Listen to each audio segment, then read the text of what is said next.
Well, it's called the Terrible Twos for a reason, right? Because there's a lot going on, and they're mobile, they're active, they're running around the house. And active, all right. I think you got bowled over by a trike. I did, yeah. They had their trikes. They ride around the house, and all four of them chase each other around on these little tricycles. And I was mucking around with them and got blocked in the leg by one of the kids, as you do. Why are you running? Who are you? What's got to do with you? 4 months ago, all right? Until they clean up their yard, the rats won't go away. We don't know it. Is this all hocus pocus?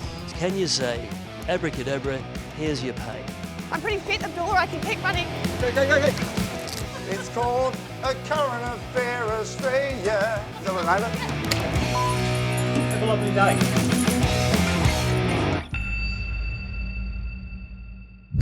Well, hello, I'm Steve Marshall. Hello, Steve Marshall. I'm Lizzie Pearl. G'day, Lizzie Pearl, and welcome to a new episode of That's ACA. That's ACA. Where we take you behind the scenes of Australia's favourite, a current affairs show, a current affair. Now, you're sitting next to me, which must mean we have a very special guest in the studio today. Oh, we do indeed. I don't know about special. I'm a guest at least. It's the one and only Deb Knight. Deb Knight, and may I say special smelling too. You smell lovely today. What's going on? I feel like I'm a walking, talking ACA story. I fell in a rosemary bush early this morning whilst walking the dog. Thankfully, there were no cameras nearby at the time. So That I think you my know of. neighbours just saw that. We've sent a reporter out to scour the street There for could CCTV. well be camera vision from the front doorbell. I'll erase that later. But I do bring some lovely rosemary odours from having fallen in. Yeah, Deb, Like a roast lamb. welcome to That's ACA. So we've seen a lot of you recently because you've been helming the show. If you like. We've been having a hybrid show with the Winter Olympics. So I've been hosting from Sydney and Ali's been bringing us all of the action from Livigno from the Winter Olympics and speaking to the families and the Olympians and just bringing us all of the action. So, it's been a good start to the year for ACA, a bit of the games as well as the usual ACA hijinks. Yeah, indeed. Yes, we love that. Yeah, I really wanted to get into this yarn that you spent a lot of time on, though, Deb. It's to do with voluntary assisted dying, which in itself is a hot topic. Yeah. Right, but this goes the extra step. Can you fill us in? Yeah, well, voluntary assisted dying is such a complex and controversial issue as well, and it's been brought in Australia in, I think, every state apart from the Northern Territory, which is ironic because a number of years ago the Northern Territory was the only state that did have voluntary assisted dying. But the story that I followed was the victim of what was one of the worst pedophiles. Daniel Hume was his name. He was in jail, convicted, 30-year sentenced for sexually abusing around 14 people, including his daughter. Now, I spoke with his daughter, Nevaeh is her name, and Nevaeh is actually heaven spelt backwards, and that's a name she chose. She wasn't born with that name. She chose it because she just wanted to escape her horrific past. And she wanted to tell her story because her father was the first prisoner in New South Wales to be allowed access to voluntary assisted dying. He had esophageal cancer. I couldn't pronounce that properly. He had cancer.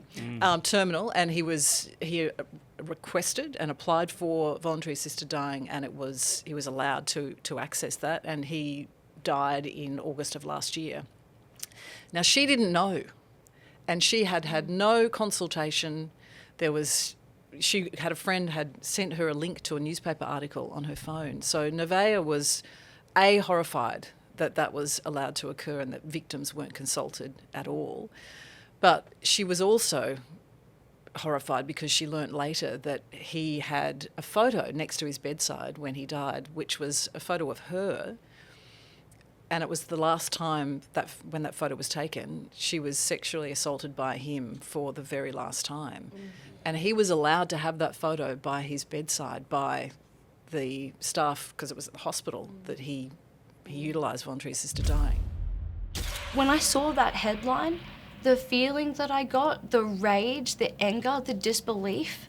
So you weren't consulted at all? No, didn't even know he was sick. Didn't know he had esophageal cancer. I found out 4 days after he was given VAD that he was dead. Her father, the first prisoner in New South Wales given access to voluntary assisted dying, moved from prison to Cessnock Hospital, allowed to end his life at a time of his choosing.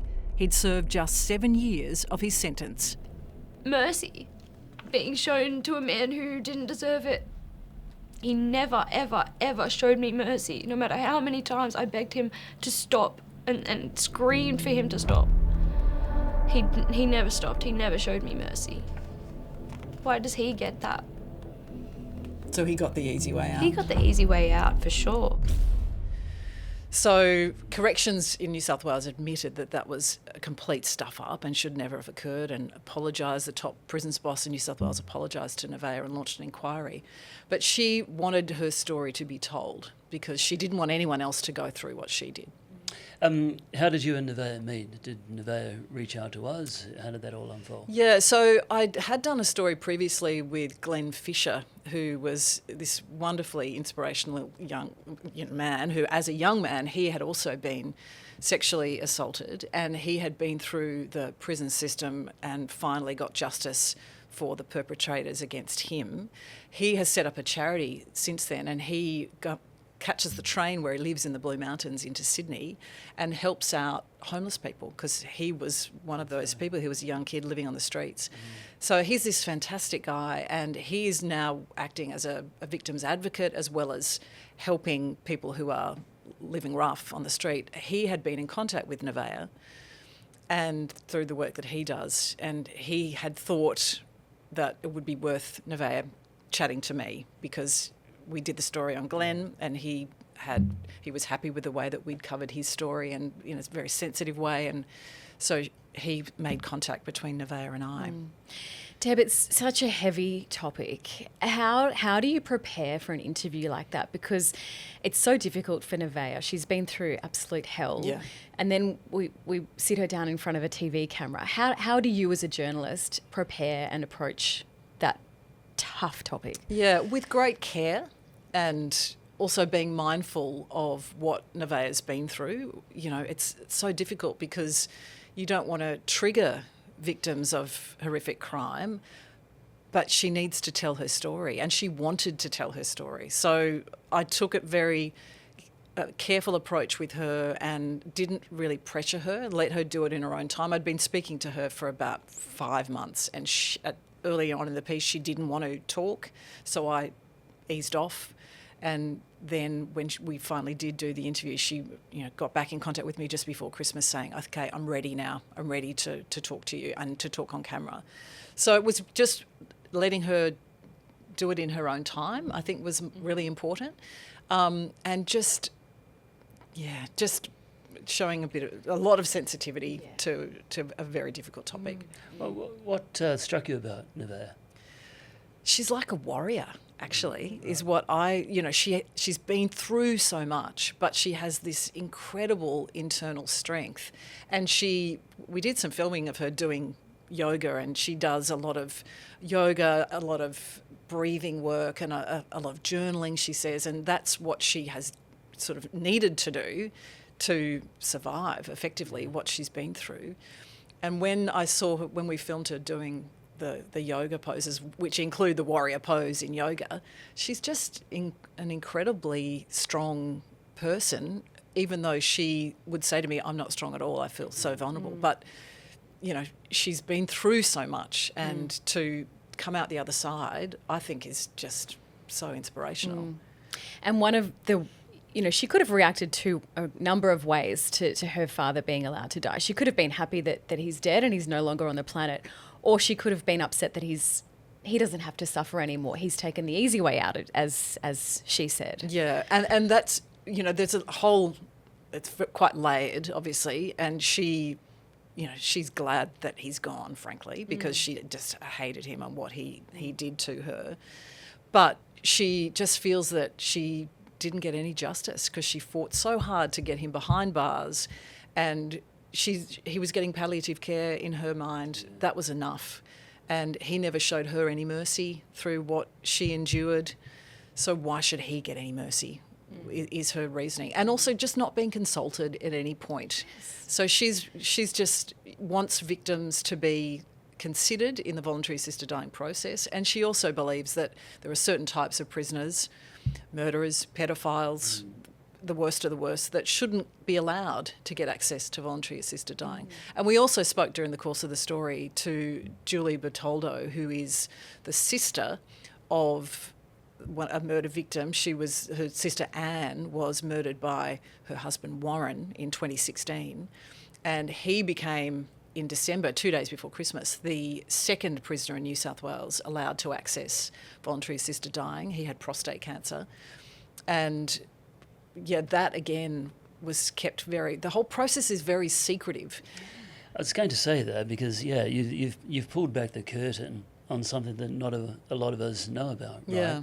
And yet we feel very strongly about it, whatever way you look at it, people have very strong feelings on it. Whether Well, it's right or wrong, it's divisive, and a conscience vote is allowed in Parliament for that reason. That people have very strongly held views about voluntary assisted dying, dying with dignity, euthanasia, whatever term you want to apply to it. But in the case of the prisoners, in the prison system, when you're a prisoner, if you're a victim of crime and you're on the victim's register, you're contacted whenever there's any change to the management of that criminal. If they apply for early release or any change to the way that they're being looked after in the corrective system, you are contacted as a victim. But as soon as you go into voluntary assisted dying, you're then under the health system. Right. So it's a different process, and the rights of that individual, the privacy of that individual, is held above all else. Yeah. So, and that's the case that's the point that Nevaeh was making, that if she'd be contacted as a victim in any other way that his management might have changed while he's in the prison system, but once he's under health, radio silence, and it's secretive, and there's no information about who accesses voluntary assisted dying because the privacy of that individual is paramount. Okay, so there's a push for change. Any chance of that happening? Well, there's a review underway of the voluntary assisted dying legislation right now, which was always going to be the case. It's been law for almost 2 years now, and so that review, as a matter of course, was occurring. So there's public submissions at the moment that are open till the end of February for anyone to let Parliament know their views on the legislation. So Nevaeh's writing a submission, and anyone who has access voluntary assisted dying, have friends do or wanted to and not being allowed to, anyone can make a submission. So we'll see. And during the course of the interview, we spoke to the Shadow Attorney General, Damien Tudorhope in New South Wales, who, interestingly, he fought against voluntary assisted dying coming in as law in the first place. He doesn't think that it should be legal, but he is of the view that prisoners shouldn't have access, convicted criminals, the worst of the worst, or at the very least, that the victims should be consulted in some way, shape or form. At the very least. You should get a heads up that this is happening. Yeah. And even more so, can you argue against it? Is there an avenue to be heard? That's right. The victims' impact statements are so crucial during the court system, the criminal justice system, when convictions are handed down. That is such a big part of the legal system that we have, that victims can state the impact that the crime has had upon them. And yet when it comes to voluntary assisted dying, there's no recourse to state that the impact that it will have on you with this person being allowed to be shown mercy. Yeah. And not even told that it's happened. Not even told that it's happened. And that's distressing. That's got to change. That has to change. But quality stories and beautifully shot and produced. Yeah, well, this is where the current affair team comes to the fore, because from the camera operators, Ollie, who shot the bulk of it, was just beautifully filmed, and Nevaeh's got a son, a 2-year-old son, who she didn't want to be identified, so she wanted to have it conveyed that she does have a son and that she's rebuilt her life. But we wanted to go above and beyond to ensure that he wasn't identified, so we had to film that very creatively, which Ollie did, and make sure in the edit, and Adam, who edited it, did a really amazing job. We had recreations as well that we filmed, because we didn't have a lot of pictures. It's TV. We need to convey it in in a visual sense. Yeah, and I say stories too because Glenn Fisher story was magnificent Yes, as well. Beautifully yeah. shot, beautifully produced, and what a message that he brings to the table and inspires people like Nevaeh as well. Yeah, so, and they're difficult stories to be told, but they're so important that we tell them, and that's the beauty of A Current Affair. We can. Yeah. Well, lightening the mood a touch. You've also been out and about with a family and. A very big family. Yeah, a very big family. Yeah, the Glacken family, Sean and Taylor Glacken, who have quads. They've got 4 little bubbas. Wow. Yeah. Glacken hell. Glacken. Boom, Did tish. you rehearse that? Yeah, I know. I should think have so. thought of that during the story. They're an amazing family, and I filmed with them 2 years ago when the babies were about 6 months old. Yeah. And went up to their house on the Central Coast of New South Wales and just did a story on how the hell do you manage 4 babies and what they've been through, and they listed off the stats of how many nappies and how many bottles, and it was all of that. How do you do it? Yeah. And they also revisited the neonatal unit, the hospital where the babies were born, because it's interesting when you're a nurse or a doctor and you bring these babies into the world. It's this huge operation.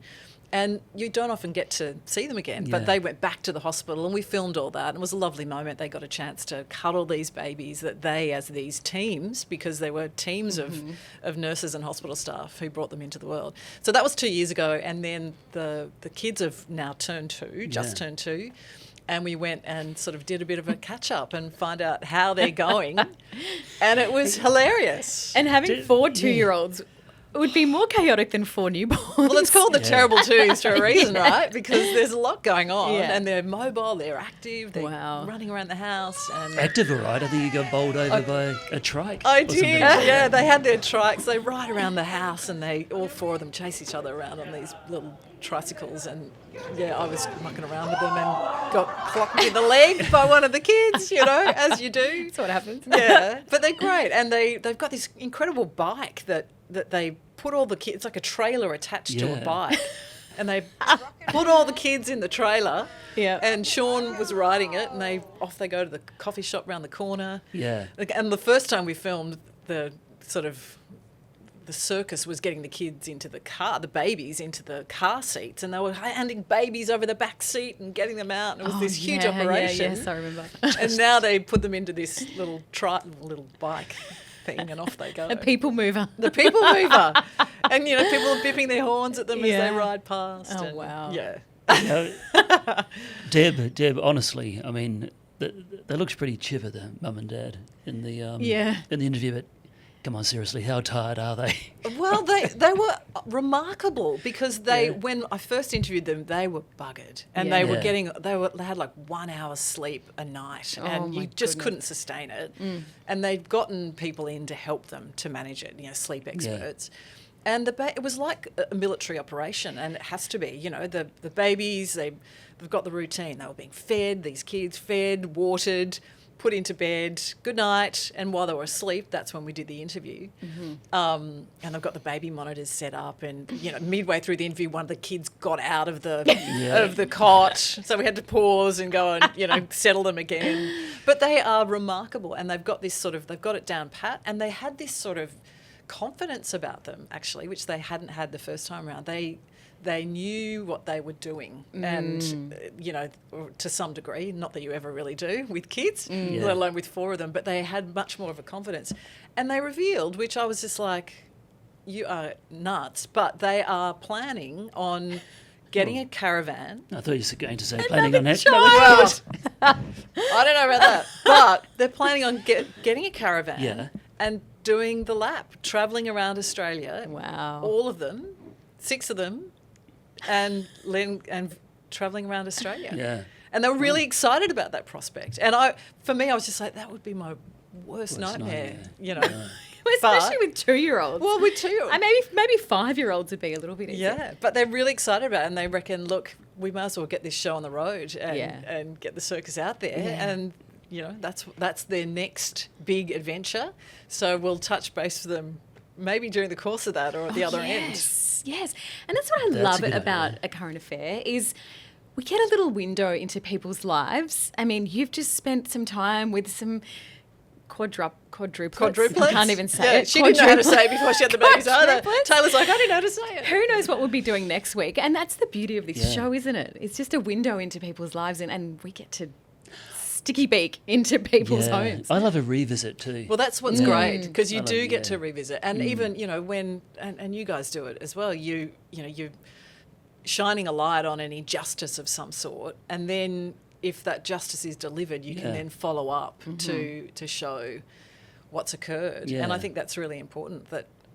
And that's why this show is really important, that we can help people in many ways, and we can revisit those lovely stories too. And I always say to people when they come to us with a problem, I said, we'll do our best. And they're like, oh, yeah, you guys are so powerful, you can do this. And I say, no, the power actually comes from the viewers because there are so many of them. Yeah. If we just were a little show that not many people watched, then governments, corporations, big business, they wouldn't care if we were doing a story about what they have or haven't done. But it's the power that comes from the thousands and millions some nights of viewers that we have that tune in every night and are interested in the stories that we tell. And they will fight on behalf of the people that we bring through those stories, and then we'll write to their politicians, or we'll email away Yes. and Yeah. continue on with Yeah. that momentum, Yeah. which I think is fantastic when it does deliver justice. It's Yeah. great. We can't do it without the viewers.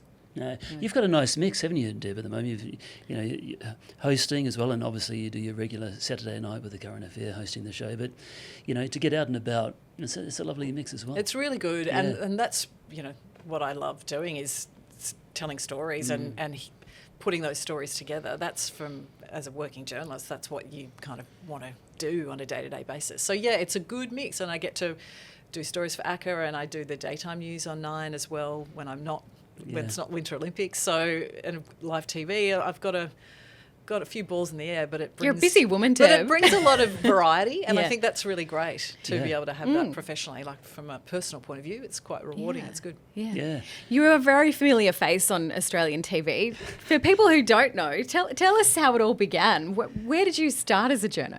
So I started in radio. I went to university and did a communications degree at Charles Sturt Uni, which is a well-travelled route for a lot of people traditionally Me too. in Bathurst. Yes, the Mitchell Mafia, as it used to be known. And I worked in radio in regional New South Wales. In Wagga Wagga was my first job. Worked in radio for ABC as well as a rural reporter. Rural, one of those words, it's very hard to say. Yes. And then worked for Channel 10 for about 15 years in various roles in Canberra in the Press Gallery as the US correspondent. That's where I first met Deb. Yes. In America? In America. Yeah. In New York. Oh. At And a what were dinner, you At a doing? dinner in New York. I was there holidays? covering... I covered... Stalking? Who was there because Channel 9 was paying for the meal, maybe? No, it wasn't on the That's probably Channel why 9. I was there. Yeah. Channel 10 didn't have the budget, so I'd go along with the Channel 9 journalists who did. Yeah, I don't think we both... I just took we lunch paid off the that Channel night. 7 No. journos. Yeah. But Deb was busy. Why New York? Yeah, I think Bush there. Yeah, in I New York can't at the remember. same It was time, during yeah. that time, during his Yeah. presidency. So, Yeah. and it was post, September 11. Yeah. And so it was a really formative time for me as a journo, as well as in the US. It was quite a fascinating time to be there. And then came back as the Sydney host of the 5 p.m. bulletin for Channel 10. And then came to 9, working Weekend Today as the newsreader and on the Today Show. And then I think I've worked in every capacity at 9, apart from in sport, which is probably good because netball's about the only sport that I know anything about. It could be humorous, Let's get her though. out there. Why go to sports? Yeah, so I've done a lot and radio. I've kept doing radio as well. So yeah, it's storytelling. It's the telling of the tales and hearing people's amazing stories, sad stories, and trying to help people bring about change is, I think, what gets me out of bed every morning. So yeah. Well, yeah, and a long storied career in tele, and obviously with people seeing you every night lately, your face is recognisable to not only our viewers, but our viewers on cruise ships. Deb. I was wondering where you were going. Yeah, me too. I always know there's something coming when it's a long, drawn lead up. So Deb, a few weeks ago, Deb was very excited to take the fam, Oh, the girls, wasn't it? It was Yeah. my mum and my mum. daughters, so it was a girls' trip. On a cruise. My On a first ever cruise. Let's not name the cruise company. No, but it was my first ever cruise. And Yeah. cruising is quite divisive. Like, people either love it to the nth degree and are deeply passionate about it, Yeah. or loathe it. And I've often found that the people who loathe it are those who have never ever set foot on a cruise ship. And there's this, I think there's a degree of snobbery about cruise ships as well. I mean, there's so many varieties, but cruising is so popular in Australia. Huge. Like, it's massive. Yeah. Yeah. Oh, yeah. And I'm like, well, I can't judge this until I've done it. So I went on a cruise and was super excited, as you well know, talking about it a lot. Yeah. And it was good and bad.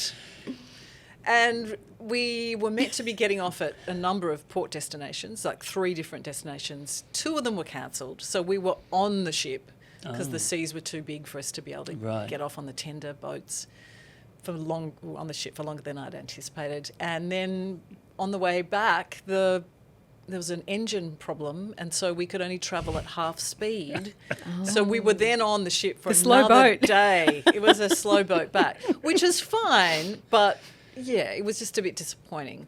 And the other element to it was that my teenage daughter, the teenagers have a great time on the cruise ship. The kids do too. My younger daughter, my Yeah. 10-year-old, the kids loved it, but I think my 15-year-old probably loved it a bit too much. And we didn't see a lot of her. Oh. And a lot of the teenagers just kind of run riot a little AWOL. bit with their partying. They just went next level. So they had fun. They had a lot of fun. Do we know what they were doing? This is pretty That's the arranged. problem. I didn't know a lot of what they were doing, but I would see these gangs of teenagers wandering around this cruise ship who were having a ball. And they'd never met each other before, right? No, so they kind of yeah. connected through chat groups prior to the cruise ship. But they go to kids, they have a teens club and a kids club and, all of that. Yeah. And they form these, instant bonds. Gangs. And since coming back on dry land, which Yeah. I will say, I did feel like I was swaying Yeah, for the yeah, days yeah. after getting off. Sea legs. But I now see groups of teenagers and I'm a little bit, oh my Triggered. God. What are they doing? Are you sure? So they got extra time at sea together. Are you sure these teens didn't sabotage the engine? Well, there you go. Yeah. There were a lot of people who were very happy about the extra time at sea, I've got Yeah. to say. But then it was close to school going back and there were lots of people who cancelled connecting flights yeah. and all the rest that's of it. a nightmare, isn't it? So, yeah. But look, all in all, Yeah. I'm glad I went on the cruise. Yeah. But it was really packed. It's like almost 5,000 people on this Yeah. ship. It was massive. And so it was a lot of people. If I do go again, I think I might go on a smaller ship with fewer people and maybe without my teenage No teens. daughter. So you will go Yeah. again, possibly. Well, I'm not going to rule it out. I didn't hate it. Okay. But I think I might just sort of adapt my cruising Yeah. accordingly. But Adults only. don't knock it till you Adults try only, it, yeah. right? That's my view. Yes. That's my view. And I've tried it and I'll maybe just do it a little differently next time. One of those fancy Am I being ones. diplomatic? Yeah. One of those A fancy one, fancy- right? yeah. But it's expensive too. Oh, it's so expensive. It used to be cheap, didn't it? It used to Yeah. be quite cheap. No, and it's now really It's expensive. up there. Yeah. We Yeah. did the Disney cruise, actually. We took our young daughter on the Disney cruise Oh, yeah. it was a 3-nighter, sort of sample cruise, Yep. which is great because great shows. Yeah, great and shows. Our daughter loved Yep. it. And all the characters. Yeah, characters. Yeah. But I took all my snorkeling gear thinking we're going to Oh, be yeah. getting off the ship. We didn't. So did you get off at all? We got off once in Namia, in New Oh, Caledonia. see, that's- and it was a Category 1 storm there at the time. jeez, So this sounds there was just outrageous. a few little bits Yeah. and bobs that... This sounds wild teenagers on was- I know, it was e-bikes, e-bikes. travelling up and down the. It was almost in a current affairs story. Yeah. And I think we had a conference call with the Yeah. team. Yeah. And Stranded I at was sea. on the ship Stranded trying at- to yeah. do the conference call and the Yeah. internet kept cutting out. And so I was waving to you guys. Yeah, from- it reminded me of those times when we do stories with people who are stranded on a cruise ship, and we're trying to get an interview with them, and it keeps cutting in Cutting and out. out, yeah. I was And- doing a story on Deb. And I deliberately didn't watch the Netflix doco, which many people pointed me in the direction of Yeah, watching. yeah. The poop cruise. cruise. Yes. So I didn't watch that, and I No, will not watch do that. not watch that. The poop cruise, yeah. Did your pool get emptied out at all at any stage over those few days? There were a few times Yeah. when there was a Couple of nasties. a brown emergency in the pool, but I think there was a few Don't put your head moments- under. Don't put your head under. I didn't go in the pool. No. I kept out of the See, pool. you're smart, Deb. And the hot tub. You're Didn't go in the hot smart. tub. No, stop it. Hot tub time machine. Yeah. Well, we're Yes. glad you're back in one piece. Yeah, back on dry Yes. land. Yeah. Terra firma. Yeah, as well, yeah, yeah. Good to have you back, Deb, and good to see you out on the road and knocking them over. Yeah. Yeah. Yeah. Now we've got these on the desk. Were we Oh, supposed yeah. to open these before? Let's see what I've. Yeah. We've got some Um, fortune cookies. yeah. So we're going to open them This is good. live. Yeah. The audio will love this I know, the sound. SMR, AMSR. We found these Let's just see. out in the Today Show kitchen, and we just Yeah. stole them because that's how we get our food around here. Yeah, when it's free food, we're Free there. food. Let's see what the I don't have future my glasses holds. on. Someone will have to read Oh, this no. for me. I don't have my God. glasses either. I can barely read these with my glasses. Oh, I can't see that. Oh, hang on. Okay, you go. jeez, this is heavy. My fortune cookie reads, your mentality is alert, practical, and analytical. Wow. I think this might be your one, Deb. That's deep. No, that's not That's mine. news to us. That's my fortune. It's to come. Oh, that's It's to to come. come, right. That's to Okay. come, Right. clearly. What's And yours? well, mine says, a refreshing change is in your future. Oh. Oh, Here we okay. go. Here you I'll make it true. Refreshing. Refreshing. Very good. Well, mine Come on, Deb. says you will make changes for the better. Okay. Oh. Referring to the Yeah. cruise, Yeah, perhaps. Oh, that's- yes. No more cruising. Nene's got one, our producer, off yours camera. say? What does yours say? Go take photos of your family member to reinforce the good times we had together. Had. Had. Oh. Oh, that's a bit grim. I know. Get a new one. Get a new one. Get a new one. Look how fat Troy. Well, I'll tell you what, I'm going to go away and analyse these fortune cookie Okay. messages. Yeah. Yep. Because it's in my future. The Oracle. There you go. Deb, welcome aboard the pod. Aye, Not the Captain. cruise ship. Aye, Captain. Yes. Lovely to be here. Thanks Thank for you. coming in. And if you want to catch up on any of Yeah. Deb's stories over the years, there are quite a few of them. ACA at 9. Oh, no, actually, that's our email. Sorry. That's our email. We'll start that again. You can head to YouTube 9 now as well. There's a treasure trove. Yeah. Deb Dig- Knight back catalogue. Deb Go Knight's see back it. catalogue. See the crazy hair over the years. And if you've got a story you'd like us to tell, ACA at 9.com.au, or a question Yeah. for any of us, or Deb as well, Yeah. we'll answer it. We can bounce it off Deb. We'll answer most of them. Yeah. Thanks for your company. We'll see you next time. See you next time. Wait, running. Who are you? What's it got to do with you? 4 months ago. All right. Until they clean up their yard, the rats won't go away. Is this all hocus pocus? Can you say, abracadabra, here's your pay? I'm pretty fit, Abdullah. I can keep running. Go. It's called a current affair Australia. Is that what I know? Have a lovely day.